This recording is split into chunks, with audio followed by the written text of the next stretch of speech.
बन के संवरिया बन गईलू तू, चुपके से ही का कईलू तू, नस नस में तू गईलू समाय, नस नस में तू गईलू समाय, डाल दिलू परेशानी में, गजब के रोग धरा दिहलू ए रानी हमके जवानी में, गजब के रोग धरा दिहलू ए रानी हमके जवानी में।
मन के लगनवा तोहरे में बसे लागल बा मोर परनवा,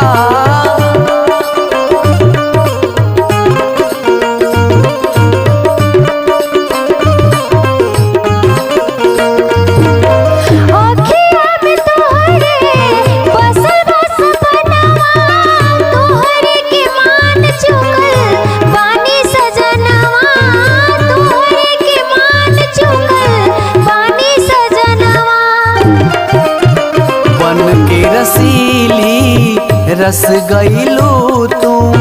दिलवा के भीतरी धस गईलू तू, तोहरा सिवा कुछ ना बुझाए, तोहरा सिवा कुछ ना बुझाए, सुन लाई जिंदगानी में, गजब के रोग धरा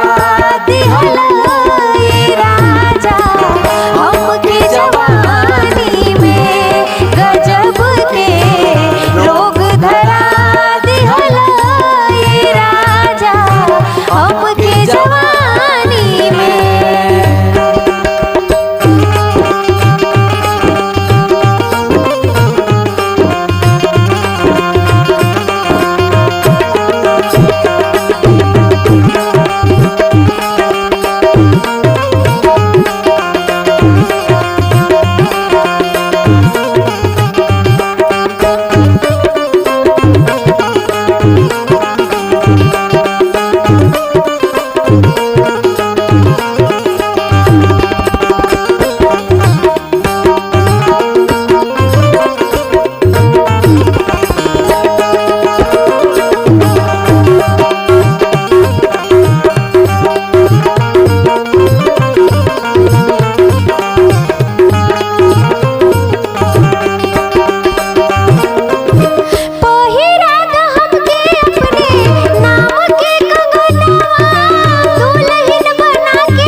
कसमवा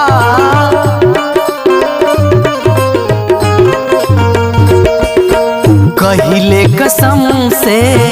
जच गईलू तू मेहदी बन के रच गईलू तू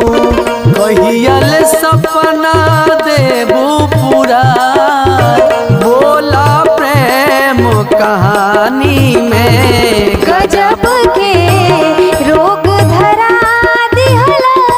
ये राजा हमके जवानी में। गजब के रोग धरा